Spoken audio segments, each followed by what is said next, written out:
Good evening, fellow ghouls and specters alike. It's your ghost host with the most tiki here. And Blue Dragon 5, and Rohith Dharr, the creature of the night. here to engage in some haunted holiday hijinks by trudging through the catacombs and dusting off the cobwebs to recount our spooky selection of Halloween classics. So, light the jack o' lanterns, suit up, and grab the candy dish as we revive and recount tonight's spooky selection. Marvel's Werewolf by Night.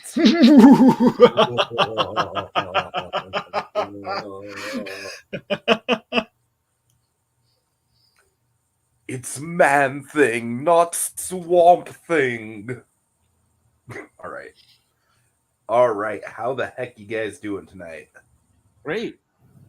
Cool. Good to hear it. So I'm just gonna come right out of the gate and say this.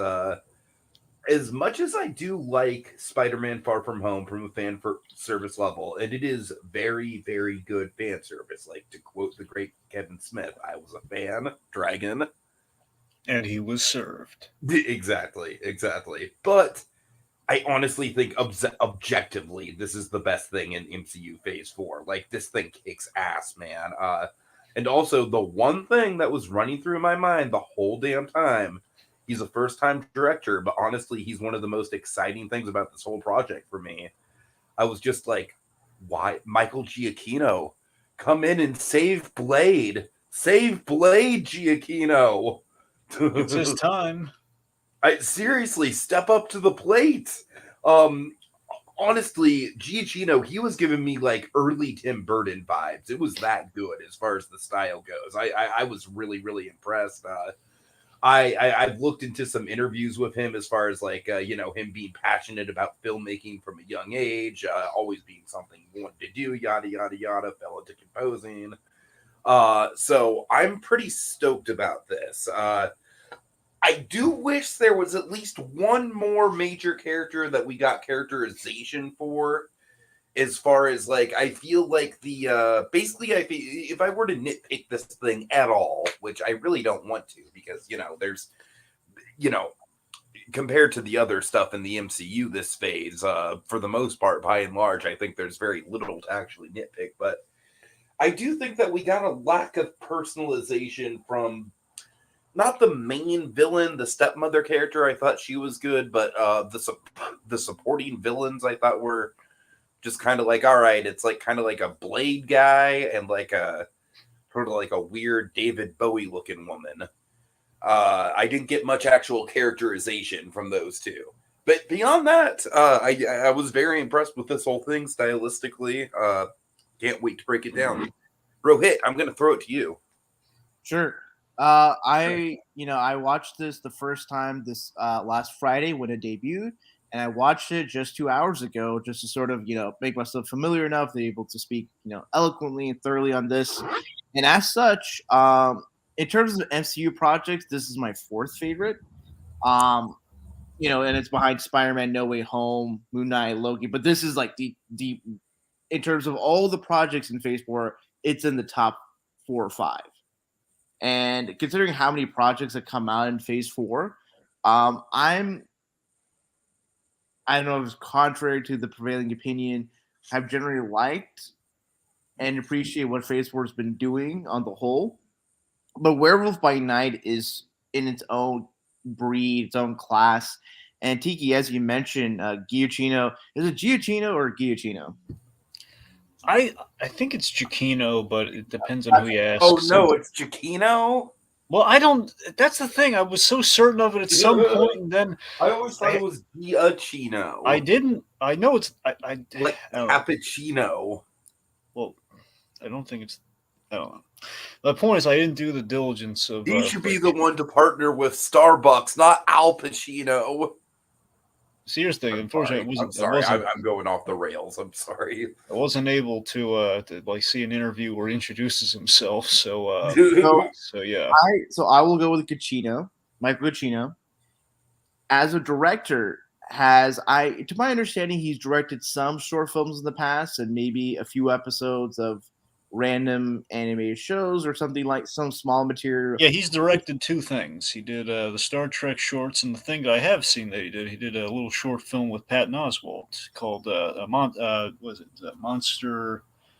God, it's a Monster Challenge. That's what it is. Where they said it's Patton Oswalt in a Godzilla suit. Okay, so from Michael Giacchino to come into this and be able to do a masterful homage to the universal monster horror movies of the 30s and 40s, with the cinematography, with the score, with just the way, just how the performances of especially the hunters and specifically the standout being the stepmother and the one Irish or Scott, sort of the gregarious individual. It felt very much something that was a love letter from Cucino, and I've seen a few interviews where he is gushing with love for that particular milieu of cinema. So I really appreciated it. The performances from both Gail Garcia Bernal as Jack Russell and Laura Donnelly as Elsa Bloodstone are great. They really know they are well characterized. They are very likable, very interesting, and Man Thing. This is a spoiler cast. Is very well done. I never thought Man Thing would somehow, in his performance, be endearing and potentially like adorable, like so, and the way I would never think the Man Thing of all creatures, but there's really interesting design choices that I want to delve into with you guys. Already Man Thing, but overall, the way that this is shot, it's not just it's in black and white, but within the black and white, there's use of color, red being the prominent color, the way that you see transitions, the way shadow is done, how like sort of the geometry of shots and specifically people, especially when we get into the maze section of this movie, is great. And it's a really efficient story that comes in, is able to give enough characterization, provide some, humane themes, and it leaves you wanting more. And I am very excited for Cucino, for these characters within the piece, to sort of see where the future entails for them, and by extension, sort of the horror side of the Marvel Cinematic Universe. Okay, Dragon. Yeah, so I was very impressed by this. I think Giacchino did an excellent job directing. I knew really nothing about Werewolf by Night except for the fact that Moon Knight appeared in an issue of Werewolf by Night. But that's the thing. I mean, I so rarely do I get to go into something completely blind in the MCU. I mean, it's really happened. Like I can probably count like 3 times roughly, and to varying results. Guardians of the Galaxy, fantastic. Eternals, not so fantastic. And then there's this. So yeah, that's the thing. So this that's the thing. There's like a lot of loving reverence you can feel in this. It's I think ultimately what really sold me is I think Gael Garcia Bernal, he really brought the title character to life for me, in which I was just really charmed from this guy from start to finish, and I was invested in the story. And then I was like, believe me, I was going there. I'm going to Werewolf by Night primarily for Man Thing, but I stayed for Werewolf by Night. So apropos, I'm kind of. I am honestly still fanboying out about that transformation sequence, man. The use of shadows there was just magnifical. We'll get there. But that's the thing. So I just love the. Sorry. But that's the thing.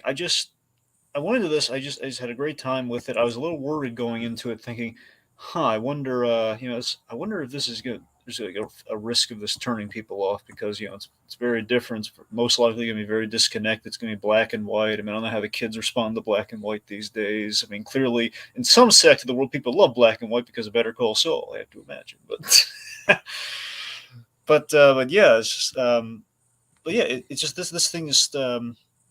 I just love how we took like the proper steps you need to take to build up the horror and kind of the horror side of the MCU in the grand scheme of things. Again, we kind of take our time, just kind of building things up, kind of crafting it like within like an hour of screen time or less than an hour of screen time, and it feels like we got kind of like a full story and a proper introduction to a character, and we're facilitating the horror side of the MCU quite nicely. Yeah. Alrighty. A little bit of just briefly. Sure. Scotia background. Just a little dash dragon, just a little spice. Yes, a little spice. Yes. So yes, it's so this assembly was assembled. This is in the works, I believe, in 2019, before the end times, and of course, it's probably coming off kind of the kind of facilitating like, hey, well, Endgame's going to happen, then we're going to need to transition to what we're going to do next, and well, one of the things we want to do next is let's bring back Blade, and to bring back Blade, presumably it's going to be like, how the heck do we transition to that? Do we just like, and there's Blade, he's just back, he's Mahershala Ali all of a sudden, which is great, but and it's just and how are we going to, I think it's this question like, how are we going to explore the horror side of everything? So it's most likely like, assumingly the Blade plans have kind of led to the expansion of, okay, let's kind of deconstruct things and building the path to that. Where, okay, honestly, when you look at a lot of the kind of these scarier, kind of edgier kind of MCU properties, like a Moon Knight, for example, well, Moon Knight got his start in Werewolf by Night. So I'd imagine that's the logic here of like, well, that's where a lot of the characters got their starts. You look at kind of classic Marvel stories like Blade, for example. He's introduced in Tomb of Dracula. So we'll build the bridge at least in kind of a nondescript, kind of vague special. Like for all we know, at some point we get an amazing fantasy, and it'll give us kind of a gateway to like, and this is how we get to all how we're foraying into the Sony thing of it all. So who knows? But yeah, and Giacchino, as I mentioned, he had directed some short stuff before, a Monster Challenge and some Star Trek shorts, I think. And presumably, what happened with that, and kind of what happened here, is that Giacchino gets friendly with people when he works on the movies, and they kind of do him favors. Like you had him doing the score on Doctor Strange. Benedict Wong is in his short film Monster Challenge. So you get a bunch of kind of like friendly, familiar faces, and I assume. I'm not saying, well, then again, he's the director, so I don't know how much pull he had on this. Hey, we're casting. Who's a good actor? Well, when I was working on Coco, I watched it, and that Gael Garcia Bernal, he did a great job as Hector. Let's bring him in. Let's make him Werewolf by Night. Let's do it. Why not? Also, a lot of his other friends are in this. Like a lot of our monster hunters are actually like guys behind the camera, so to speak. We have Kirk Thatcher, the director of Muppet Haunted Mansion, as well as the writer and director of other Muppet stuff. He plays Joshua, I believe, the Scottish hunter. Oh, yeah. Really? Oh, wow! Nice. That's the guy. He's definitely the standout of like the foot soldier type villains, if you will. Yeah, he was the most interesting of the bunch for me. Oh, yeah, easily. So yeah, so I was amazingly Muppet director. And of last now I just want to see behind the scenes footage of Muppet Haunted Mansion, seeing that guy direct. I wonder if Giacchino did the score just for Muppet full on Scottish accent. No, I'm just kidding. I wonder if Giacchino did the score for Muppet Haunted Mansion. That's how we got him in on this. So I wonder. Now you see Kermit. All right. Anyway. So there you go. Not a whole lot, because again, unfortunately, they don't time these like, hey, let's do the making of. Oh, I don't know, when we put the thing up, when people are curious. Let's wait a few weeks. Great. All right. Anyway, there we go. So yeah, all that said, let's break it down. I guess we should start maybe with like the tone. Yeah. Well, first of all, I just love the fact that of course we've been on. I feel like the Universal Monsters Dragon, as the years go by, they really are kind of becoming my comfort zone when it comes to Halloween affair. I really have just kind of been indulging in them. So you know what they are, Tiggy? They're the classy classics. that they are. So yeah. By that extent, I definitely love the fact that this whole thing was just marinating in Like, the only thing it was missing was a Swan Lake overture. That's what I'm saying. Like, all of our aesthetic choices at the top, it just sets the mood so perfectly. It's like you have like, you know, it's evocative of the classics. You have the black and white. You have like the film saga. I love how later in this thing you see like the little like cell dirt kind of like changing the reels effect. Yeah, no, yeah. What's particularly this, what sets us down from the start is like there's the typical Marvel Studios fanfare, and then there's like the initial slash, black and white, and then another slash, black and white, and then there's like operatic voices to continue on with the rest of the Marvel Studios fanfare. Yes. With the Frankenstein lightning at the end. Yeah. You know what, Rohit? I'm glad you mentioned that, because literally as the Marvel Studios logo was starting, I was thinking to myself, God damn it, I'm so sick of this logo. It's so long and they never do anything interesting with it. And then it's like, oh, hello, okay. It's like you're about to say what could possibly go, and the piano falls on you. Right. All right.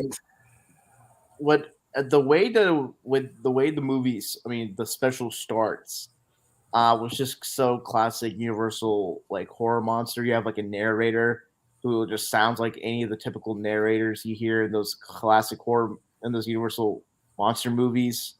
And it's very much, not like in the Marvel universe, as you can see all the 6 OG Avengers and the transition to like, all these like figures of monsters, like stuff that you would see, in the background of a scene like a Van Helsing movie or whatever. But like the trophies of the monster heads. Well, I was just thinking more just like when we were just at the beginning and see all sort of the figures, like the anatomy of the monsters. Yeah. Yeah, it feels very kind of cryptozoic, one could say. It's yeah. Let's see. Also, there is with the opening, we have our we have kind of like there's like a brief glimpse of, okay, there's your Avengers, and we're transitioning. And it's kind of funny that with the Easter eggs we have in this, we have a creature that looks a little bit like the Wendigo that the Hulk and Wolverine fight in their big the big introductory story. Mm-hmm. And the thing is, the narrator is Rick D. Wasserman, who played the Hulk in Planet Hulk. That's kind of cute. I'm actually kind of glad you mentioned the Hulk, because the whole setup of going after the Man-Thing is kind of like, all right, this is going to be the it's a sport, it's like a game hunt. Right. The essentially like the most dangerous game kind of thing. So I really like that as a setup, and it also kind of reminds me of how Marvel back in the day would use the Hulk as kind of like a plot device, like the Avengers being like, okay, Spider-Man, you think you're good enough to join us?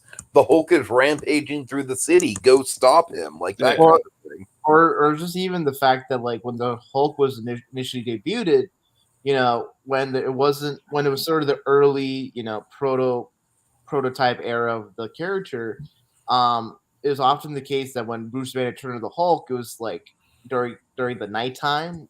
I don't know if it was like a full moon, but it was sort of evocative of the Universal monster werewolf thing, and the way Jack Russell characterizes his sort of werewolf affliction, was there's definitely shades of Bruce Banner in there. Yeah, and by extension, just that monster inside the man, duality come into play. Yeah. And so speaking of that, Tegan, I kind of like the whole Most Dangerous Game element of this. It feels kind of like let's mix Most Dangerous Game with Scooby-Doo almost, because they're all showing up. It's almost like literally that Scooby Natural episode where they're showing up like, hey, they're having the will reading. Let's get all these wacky characters in the same room together. And that's the thing. There's a lot of supernatural, like that. In mentioning Scooby-Doo, there's a lot of supernatural here. And when it's supernatural in that show, you have like hunters. It's what we call the monster hunters. So it's very much like kind of like all these eclectic, loners kind of gathered together, and with like, it's a lonely business, but I'm glad to have you here at home. Which, by the way, was one in of the my back of my favorite. mind, like upon rewatch, when I saw that whole scene, I was like, okay, he's totally trying to make friends with everyone to catch them off guard. So like when he sees them on the battlefield, he can be like, "Oh, I'm your friend, I'm your buddy, man," and then slit their throats. I gotta be honest, I didn't read it that way. I just read it as very honest. Like, oh man, Josh was kind of cool. That's what I was. I don't know. Like, no, Rohit, I what do think you I think? think you're right. Because I think about it, before Elsa like fights him off, like he was swinging at Jack. So I mean, That's Yeah, what I'm and saying. he Yeah. specifically grabs like Elsa's head and smashes against the stone, and is like, "The stone is mine." Like this dude is like, yeah. Like he's coming in with a game plan, man. yeah, If this guy directed the Muppets, he means business. he's got an Oh axe. God. Like, do it better, Piggy. Oh Jesus. Anyway, Fucking this guy gets Oh. me too'd by Miss Piggy in like 2 years. Oh man. Okay, no, I seriously. expect that turn of the conversation. I'm sorry. Just as an aside, I assume you all see the poster. I really love the poster. It's not the typical Marvel Studios poster with like floating heads. It's actually, evocative and homaging like the genre it's playing in. Mhm. And I just wish I just wish like instead of just having alternative posters that are a little bit more artistic for the Marvel movies, like they would be the main poster. I just love the shadow, the monster, and this interesting orange glow in the bottom left corner. Just eliminating some level of light. It's just great. But what I really like for when Jack comes into the scene and just gets acclimated to the monster hunter like group, it's just like his makeup, having sort of the Day of the Dead makeup. It's cool to sort of have the actor Gail Garcia Bernal's heritage be noted, and it's interesting, specifically Day of the Dead, because as later on established, Jack has this perspective that family is like an atmosphere. It carries with you for good or bad. And the thing was Day of the Dead, in just terms of the idea of the tradition and the holiday, for the loved ones that have died and passed away, like there's like one time of the year which they come back and are still with you. So it's kind of an interesting thing to have that, be both a signifier of his heritage and also be a signifier of his like philosophy in a certain extent. Well, another thing to bear in mind, it's kind of interesting about this is, I mean, I was waiting for this during the special and we didn't get it, but I'm not necessarily perturbed that we didn't get it. The fact that we don't know how he became a werewolf, I mean, it's kind of like the old.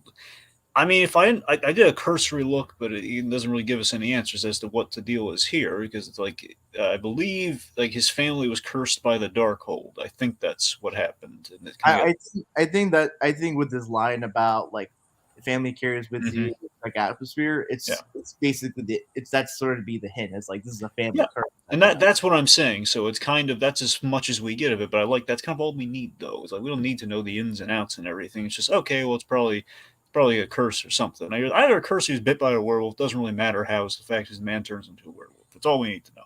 But that's the thing I got to tell you, man. This is where Gail Garcia Bernal has really sold me. Is I love the introduction of this character. I love how we kind of build up, and the hunters are showing up, and we have like this almost it's a very suave introduction of this character because I think he's very well dressed. The makeup looks great on him with a whole little Dios de los Muertos kind of flair to it. The guy, this is gonna be a weird comparison.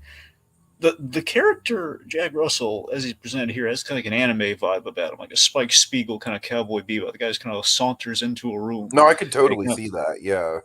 I was kind of getting Stephen Grant vibes, but especially later on. But he's kind of more of like a Stephen Grant that's like less socially awkward. Sure. Interesting because it's like I think sort of the stereotype or the cliche for characters that have that kind of like dark secret or like evil that's within them that comes out like once in a while. Like those characters are typically portrayed in fiction as being withdrawn, being reclusive, just not necessarily being antisocial, but just not being open or extroverted. Maybe Bill Bixby's the better comparison. It's kind of a Bixby quality. Of course, Bixby's awesome. I just want to make sure everyone in this world knows it. In the days of Mark Ruffalo, Bill Bixby is the best Bruce Banner we've ever had. Even though his name wasn't Bruce, I was like the one capper. But aside from that, no. But I think is really interesting. It was really great acting on the part of Gail Garcia Bernal to sort of ingratiate himself to the Scottish hunter. And by extension, the audience, he's very charming. He's able to engage, and it's interesting, like how throughout the special there's hints to his werewolf side. The one line that stands out is like, "Oh, I could almost smell the blood on you," and in light of werewolves being like dogs, they could have a great sense of smell. It was kind of a neat line to sort of put in there for people that may not know like who the werewolf is, and just kind of had a little hint. Yeah. All right, let's see. So, okay, so let's see. So let's talk about those wacky bloodstones, like the wacky bloodstone. Oh my launch. god! Oh Jesus Christ! This was such a way to start. It's straight out of the Haunted Mansion, and I love it. We had like 3 different bloodstones, and they're all very. I mean, obviously, Elsa is kind of the straight man of the family, and she's very much like, I want out of this crazy bunch. I'm just here to get the bloodstone. I'll be on my way. Then there's let's see. So then of course you got like, I don't want to be a part of this stupid family, Dad. Yep, and what's Dad doing now? He's an animatronic corpse. God, just the fact that he was an animatronic corpse. Okay, honestly, like I would be totally down for a Werewolf by Night.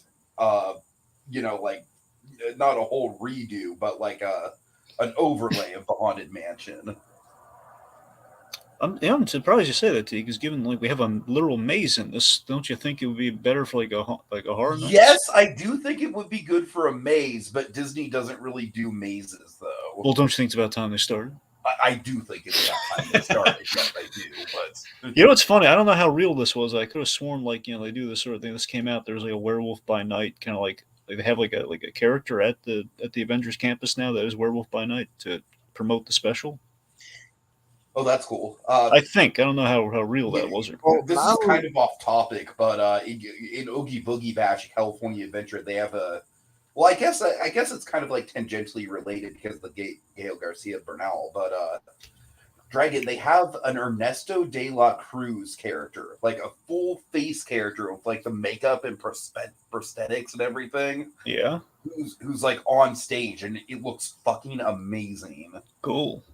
Yeah, right. You were saying. Anyways, I was gonna say, like, on an Adventures campus, like I think in D23 there was the announcement of like the multiverse storyline that has King Thanos in the center, Mm-hmm. and there's a fold, and in the centerfold is both Werewolf by Night and Man Thing. So nice. How do we miss that? Well, there's a lot of characters in that poster, but yeah.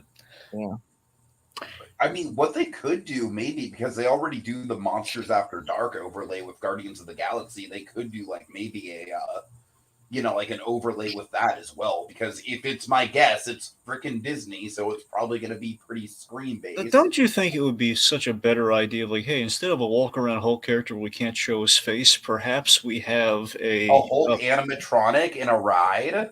Well, sure. What I was getting at, though, is wouldn't it be better to have a walk-around Man Thing who doesn't need the talk? Oh my God, yes. Doesn't really speak. Groot, and Groot, like, honestly, Groot from, like, the year that Guardians of the Galaxy Mission Breakout opens looks better than that freaking Hulk thing. By the way, tell me this wouldn't be adorable, okay? Oh God, okay. Okay, you have, like, Teen Groot, who who has now a new father figure in Man Thing, and Rocket's extremely jealous. Yes. Oh my God. It's like he won't listen to what he won't listen to what Rocket says, but he'll respect the crap out of Man Thing and drives Rocket bananas. Okay. Honestly, Dragon, if that's not in Guardians 3, I'm going to be disappointed. Thanks for planting that in my mind. You know what we need to see? Maybe Groot will have. We need to see Man Thing have like one of those like drive-through coffee stands. Yeah, it makes sense in light of the ending. Right. Yeah, no, for sure. Yeah. I will say, Blue Dragon and Tiki, if Rocket dies at the end of Guardians 3, maybe Groot can just find Man Thing as his new surrogate father figure. God. Yeah. And then Howard the Duck can join as the crew's sassy CGI character. I mean, it's possible. They were supposed to meet each other once. Dude, the MCU needs more Howard the Duck. Come on, man. It's I'm time. telling you, man. Howard. Now it's too late because they only have one episode left. But if they do a season 2 of She-Hulk, they got to put Howard the Duck in there. They gotta. Howard the Duck and Jessica Jones. That's what I want for season 2 Dragon, of She-Hulk. you fucking know that if they put Howard the Duck in She-Hulk, I would be watching the crap out of every episode. I'm aware. He would literally be my Daredevil. I know, that's the thing. That's your Daredevil for season 2, so you'll bring him back, but you bring back Jessica Jones. But more importantly for my friend here, you bring back Howard the Duck. Oh my god. Anyways. Regardless, but no, seriously, so the Bloodstones again, Elsa, very straightforward, getting out of the crazy town. And then we have basically our old crone, our crazy crone character with Verussa Bloodstone, who's either a stepmother or something. She's wacky. That's what we know. Yeah, stepmother? Yeah, it's a stepmother. Because, okay, cool. She has the line, it's like, oh, we thought you would be surpass your father, but unfortunately you chose to emulate your mother. Ah, yeah, you're right. Yeah, that's good. So I like how, as far as characterization goes, everything else is pretty much in line with the Universal monsters. But at the heart of it, I feel like she is very much kind of like the Wicked Queen, Wicked Witch archetype of Disney villain. Well, she's Lady Tremaine.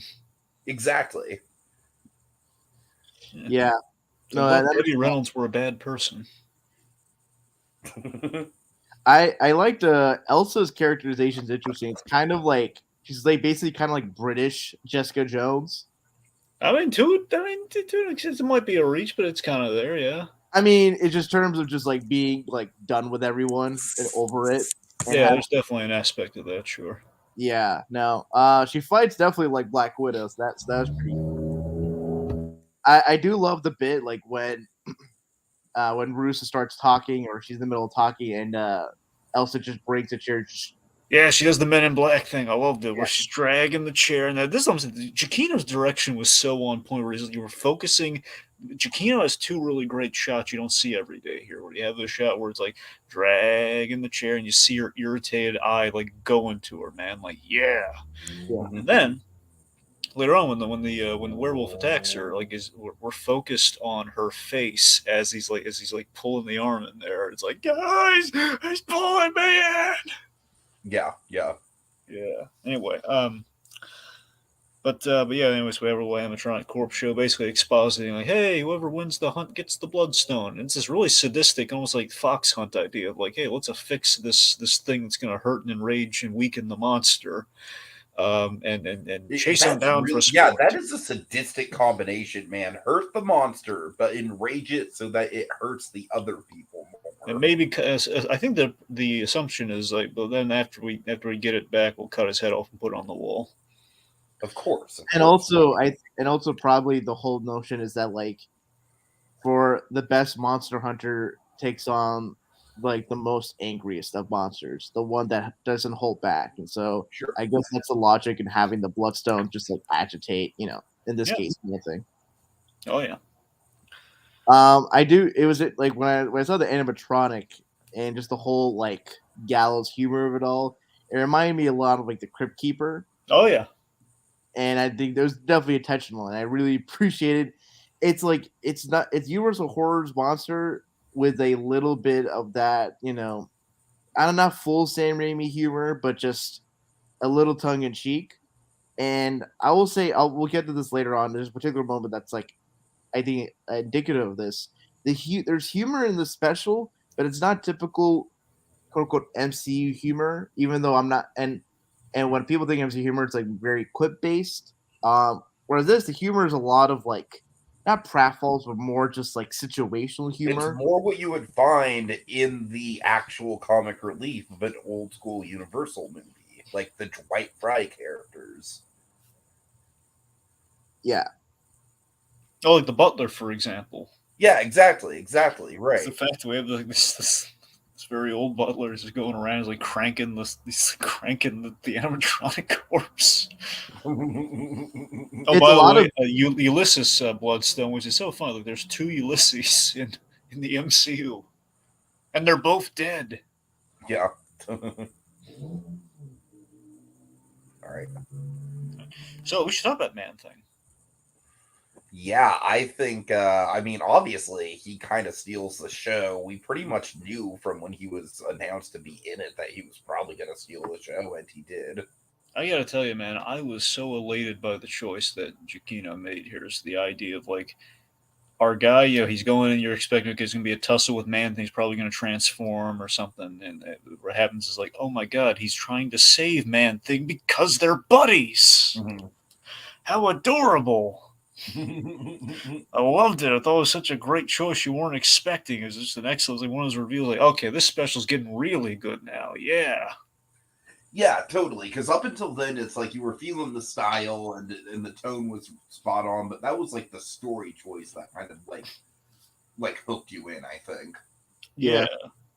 What also is just kind of it's just honed in on sort of the theme about monsters not being just the people that look monstrous. It's like both Jack and Ted are kind of the most human characters, for lack of a better word, in this special. I do wish that Mandy didn't show in the trailer for the special, because that would have been a great surprise. For fans or just whoever, just to see him and just would react. you have wanted to know that he's going to be there, but not have seen him, or just not know? Period. I think the less I know, the better. Okay.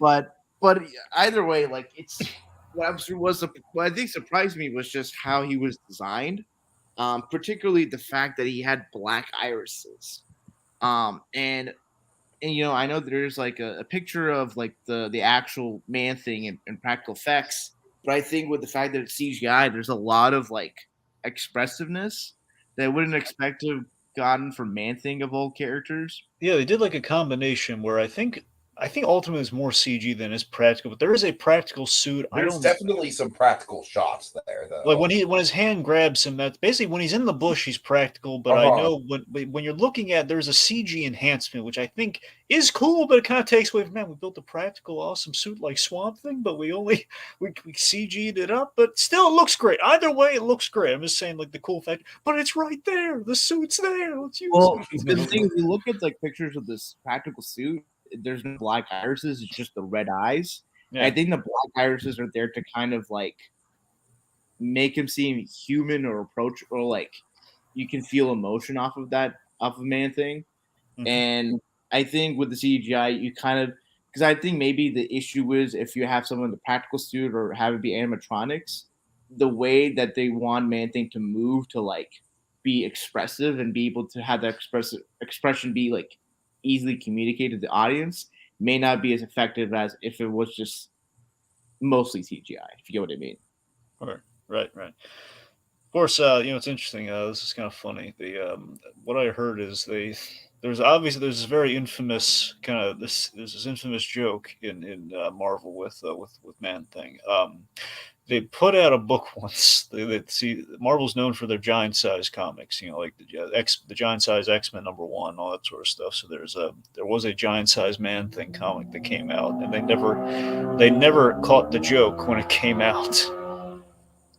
So I believe there was like a thing like, hey, should we work in a giant size Man Thing joke? In this, like someone in a panic saying, it's a giant size Man Thing. But Giacchino says, I want to focus on the humanity, so we're going to go with like, he had a really good reason for like, let's emphasize the humanity like we're doing with the character. We're just going to call him by his real name, which Man Thing is. He was like Dr. Ted Sales. Or Salas? Salas. Thank you. Ted Salas. Yeah. And yeah, so he, and I think it was ultimately it's a good choice. It just kind of bugs me now because it's like, Ted, but no, there's Man Thing. Call Man Thing. Oh. But no, it's just, that was very well done. Also, how awesome is this? This is our trap to get Man Things. The fact we have like Victrolas, we have like weapons hidden in a maze. This is a really cool set. Mm-hmm. Yeah. And it was cool. I think someone pointed this out when someone did a reaction to like the special, was that all the weapons were not like modern weapons. Like there was like a shotgun, but there was a crossbow. Like there was all kind of like medieval or ancient weapons that And my axe. Yes. My axe. I think that kind of helped lend it to being there. focus. Yeah, I think that kind of helped him give it a sense of timelessness, special. Whereas if you just had like regular weapons, an M16 or AK, whatever, what have You you. have a pulse rifle. Let's just see what happens. Yeah. I guess the only which makes sort of the taser sticks from those the guards that people Yeah, thought like cattle prods, essentially. yeah. Like, man, what a funny thing for everyone to speculate the TVA to be involved, and they're just regular, guards. Well, that's the thing, because it's very clearly not the TVA, because they wouldn't be like they would disintegrate upon impact there. But yeah, I love the cross, like the forearm mounted crossbow, and that guy gets his hand cut off, and that she uses it to kill a guy. Like that's really cool. Yeah, the special really benefited from being black and white because that Yeah. way they can go as far as they could with the violence. Yeah, it's the blood proviso. It's the whole there is an actual thing in censorship where it's like the shade of color of the blood will either it'll basically make your label more severe. Like it'll be like, hey, it's R-rated. It'll be NC-17 or something. Yeah, no, it's I mean it works to that effect, and also what helps is that for the shots where you see kind of like very severe violence inflicted on like a human body, the shots don't linger longer than they have to. So I think that also helps into preserving its TV-14 rating. But when there's the kills, it's man, especially when Man Thing does his thing.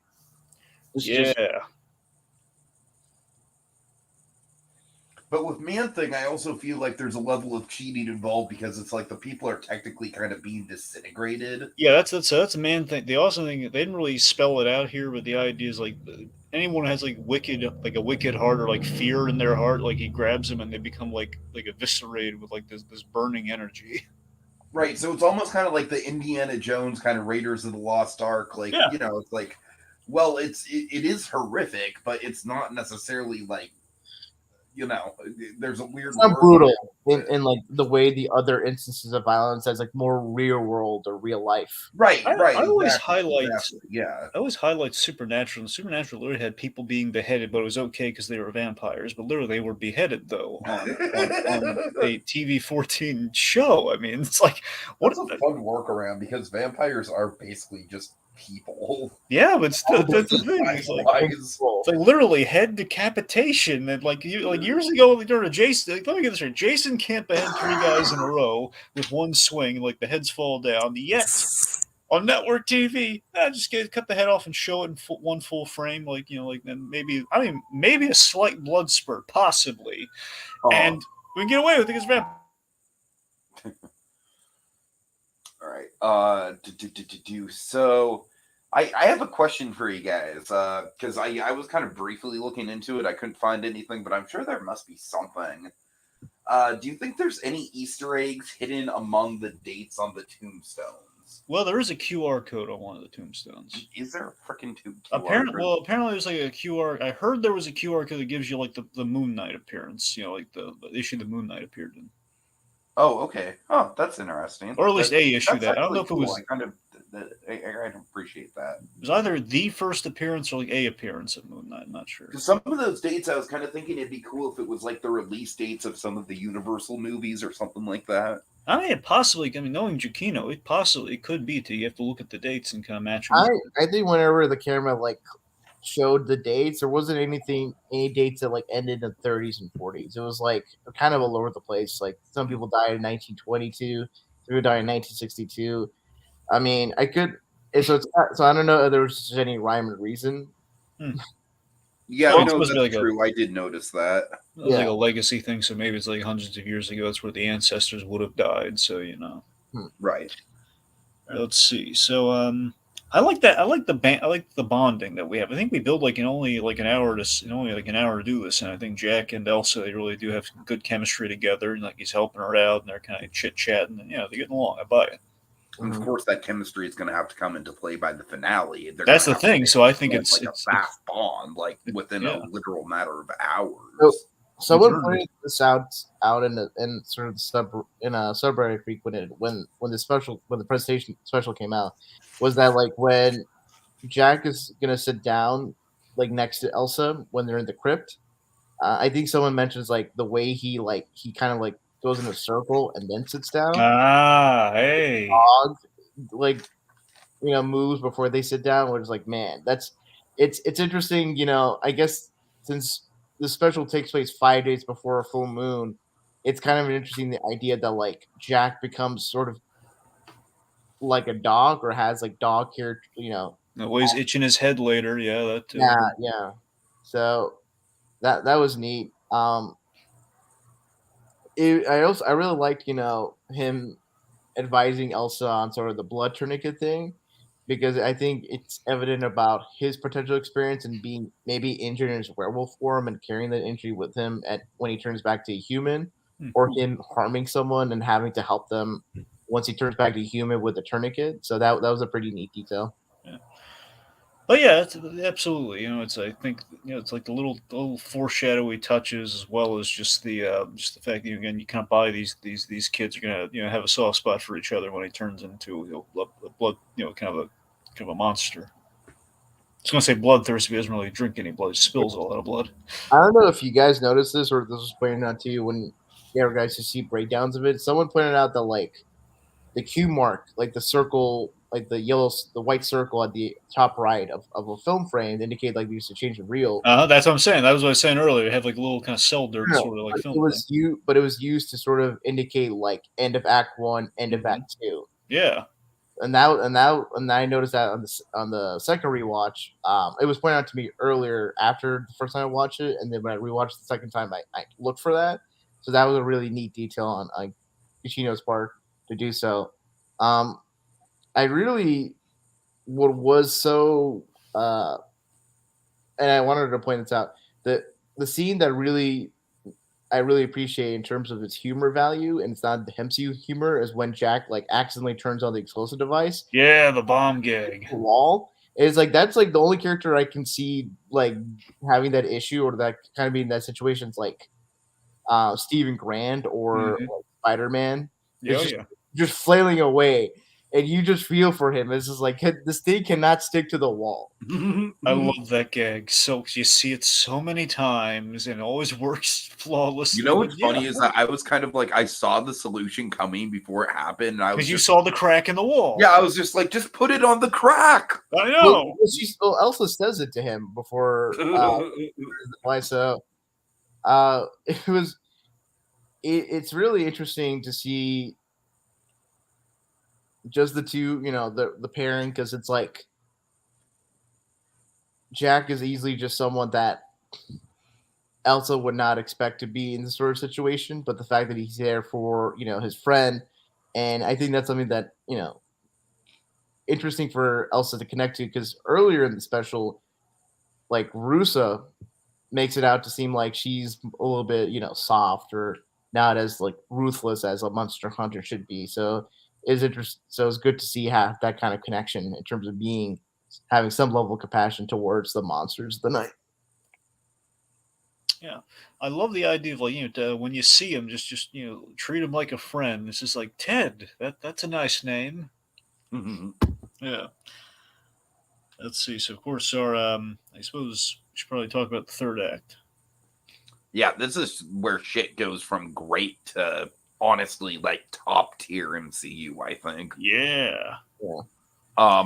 Like again, that transformation is just it's so fucking good. Well, it was done practical. Like there was just a person that was just in the background, just contorting their body to, and I guess the camera just speed it up just to make it seem like a full on transformation.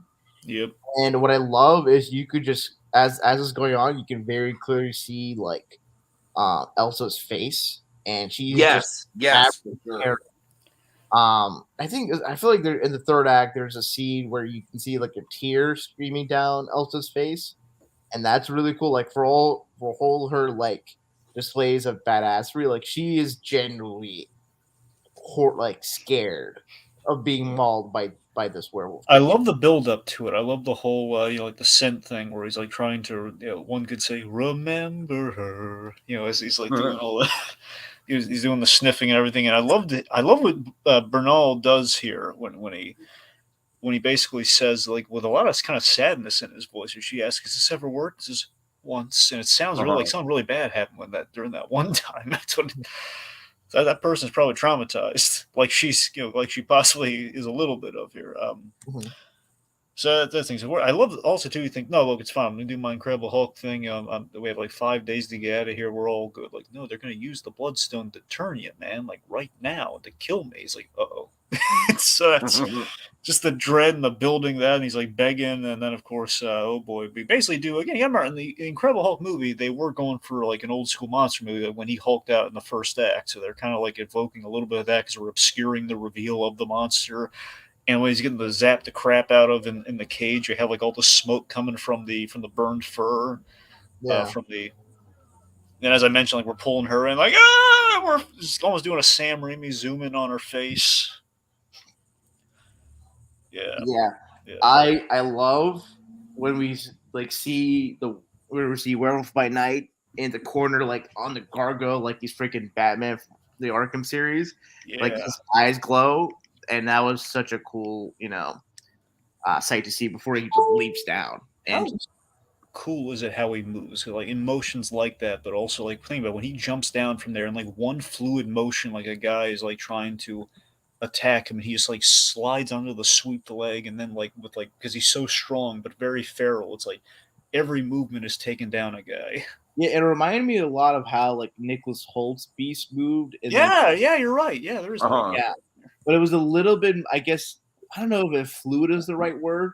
more I think savage, I guess, like more like Well, I think it's part of it is that he was just like I think it certainly helps, with the black and white and just like you don't get like a good look at him. I And love that choice. That's great. yeah, I do like when there's a close up on his face, like the day there's Muertos makeup is on Uh-huh. Werewolf's face, Mhm. and that's kind of like a unique look, just like to signify like there is that The humanity's there. yeah. But Um, no, yeah, absolutely, yeah. did not like the violence when Werewolf just goes to town is freaking awesome. Yeah. The one moment that stands out to me is like when he Mike Tyson's the one It like bit the ear off. yeah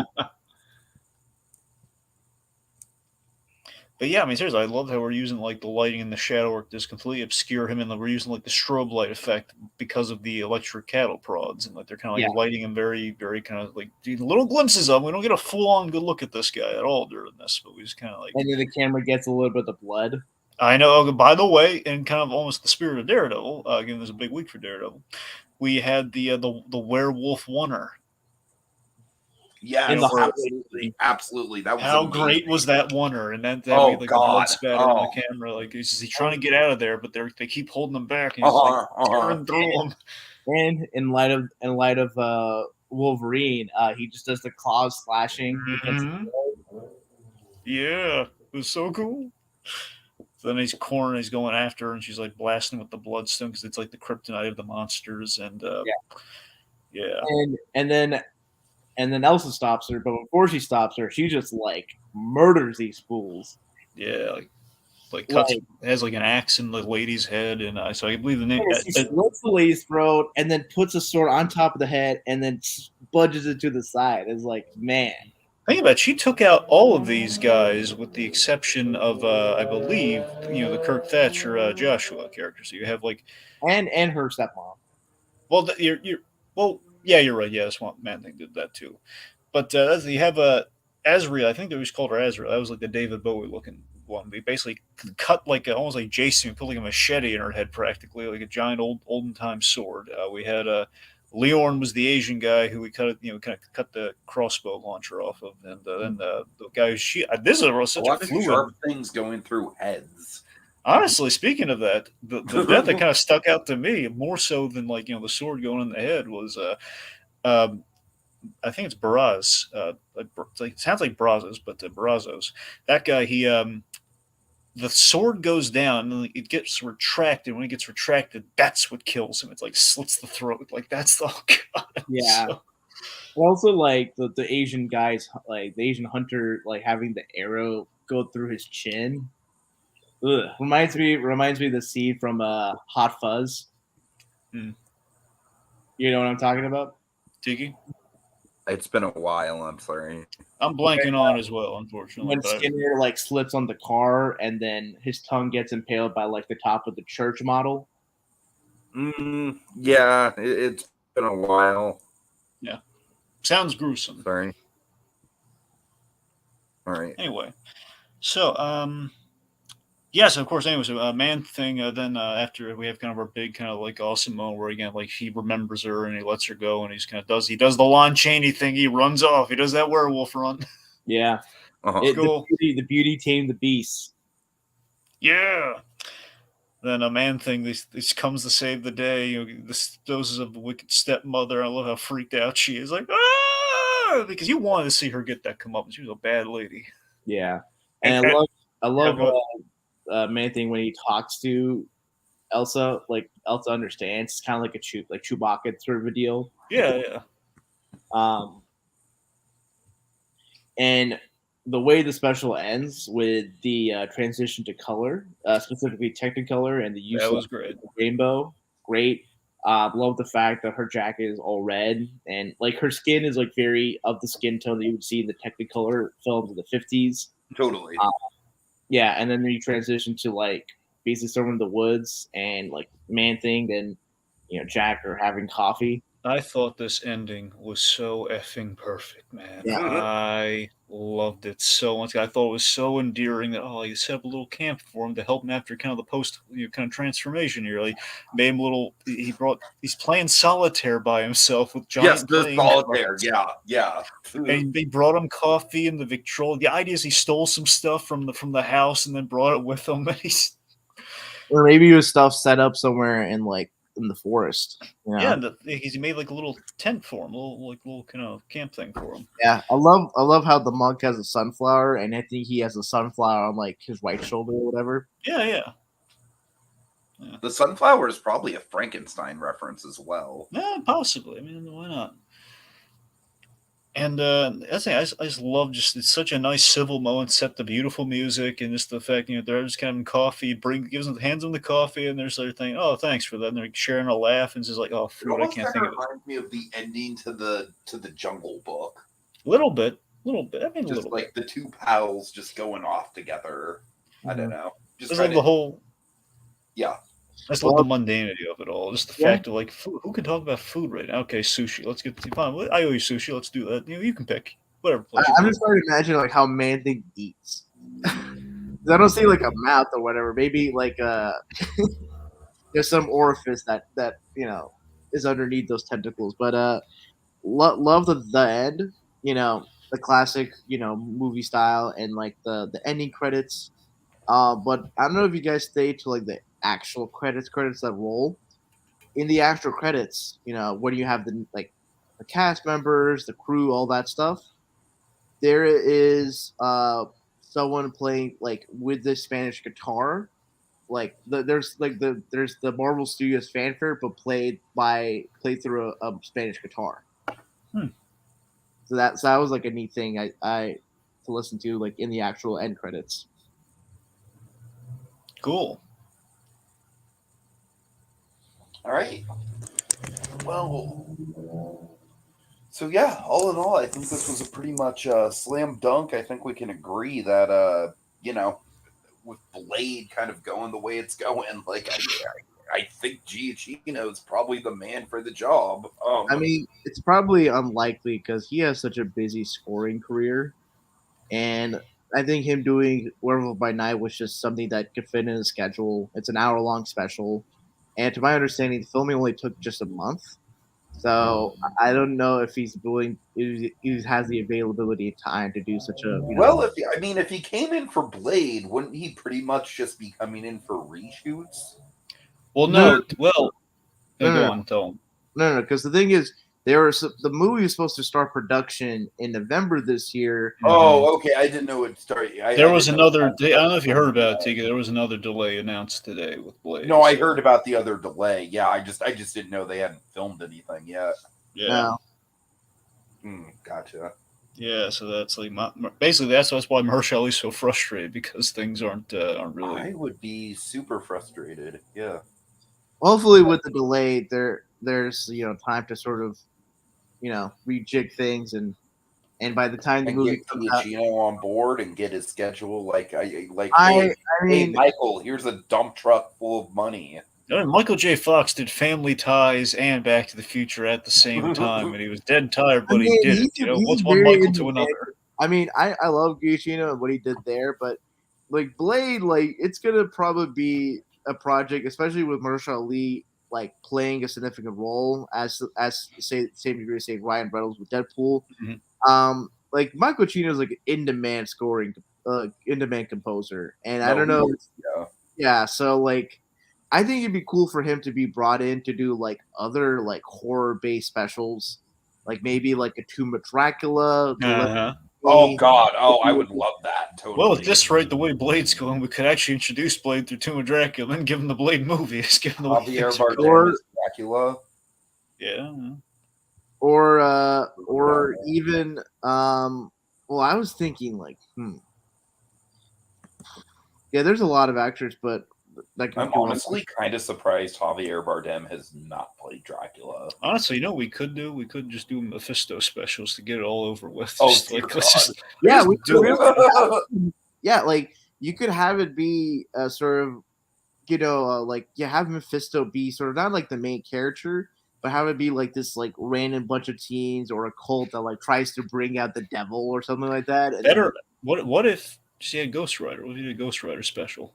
Well, I mentioned, I think I mentioned something, on the subreddit that like it'd be cool to have like Robbie Reyes, who is a Ghost Rider, do like a Day of the Dead special. Yeah. Yeah, maybe bring in Jack Russell and do sort of like a Day of the Dead. Bring in some Aztec mind, what have you. It would be a cool thing. Also, I'm trying to think of other horror characters that would be cool just for honestly, not just like horror specials would be cool, just like what in October or whatnot. It'd be cool to have just like holiday theme specials. Like imagine a like Black History Month, you release like a Isaiah Bradley special presentation. Yes, I mean he's going to be in that next Captain America. So they're probably going to save it for there, but that would be a great idea, though. You could have like a Scarlet Witch and Vision Valentine's Day special presentation. That would be our White Vision closure. Yeah. You could do like an Ant-Man family Thanksgiving special or a Hawkeye Thanksgiving special. I want that so badly. Yeah. Like there's like I'm trying to think of like what other holidays, Daredevil would get. Why not an Ant-Man and Hawkeye Thanksgiving special, or a Daredevil? The Langs and the Bardens having the holidays together, or you gonna say Blue Dragon? The Daredevil Boxing Day special. Oh my God! Well, I was thinking more of a Daredevil St. Patrick's Day. No, you're right. That's better. I was just throwing the other. Yeah. No. All right. To be fair, if they were going to go with a religious holiday, I think they'd probably just stick with Christmas for. Or you could do Easter with Daredevil. St. Patrick's Day is like stuff like not a it's not a really controversial holiday. If like anything, most that happens on St. Patrick's Day is just people getting drunk and saying I'm Irish. Yeah, that's what I'm saying. Or you have Daredevil versus Stiltman for Easter. Why Easter? Well, I mean, there are some people go about the religious connotations of Easter. I don't know. I think some sects there's like kind of like. Well, I mean, you could do Mr. Immortal for Easter. Really, Mr. Immortal for Easter? Well, because that's the whole point of Easter is like he's risen. The whole immortality kind of. Oh, okay, I got you now. Yeah. No, or you could do the Howard the Duck April Fool's presentation. Yeah. All right, lots of different areas we could go. Regardless, it's the fact that to round it back to something relevant here. It's the fact that this is a special presentation. The first one they've done. We're getting the next one with the Guardians of the Galaxy Holiday Special. And from the sound of things, I don't know how official this is. They said, like what we did with Armor Wars, we are reconfiguring kind of like just instead of like doing like miniseries and shows. We might be like doing kind of some more creative things. Like we might be turning some of the originally planned out shows into movies, or we might be just doing specials because this one, especially since this one turned out so and ultimately that might be the best call. It's getting a little kind of sampling of each of those things. You get some movies, you got some shows, you got some specials. There you go. And I'm all for that, Dragon. You know me. It's like I honestly think media, not just Disney, but media in general is kind of like being flooded by like mini series. I keep seeing like really intriguing premises, and I'm like, that would work so much better as a movie than it would as like or not even a movie, like a short film. Like there you go. Right. We really say, Tiki's, that there should be more investment and attention to short films.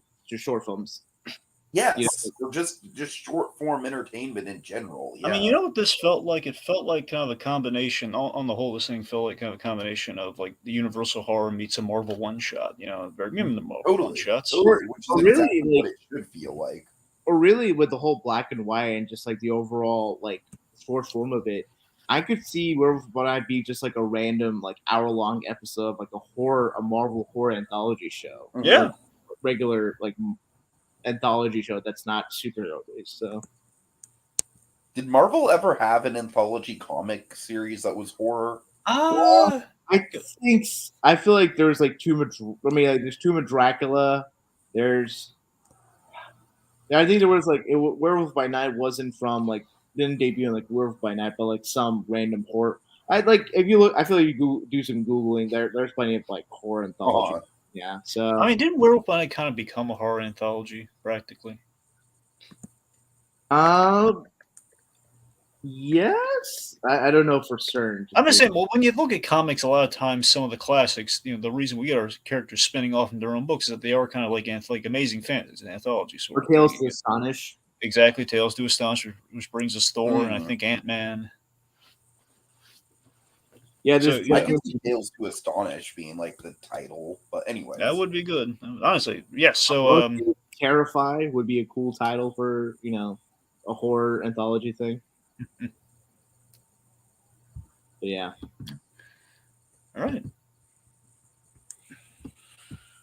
All right. So, folks, that's the end of tonight's spooky selection, and our spirits grow weary, but they'll be stronger than ever next time as we engage in more haunted holiday hijinks.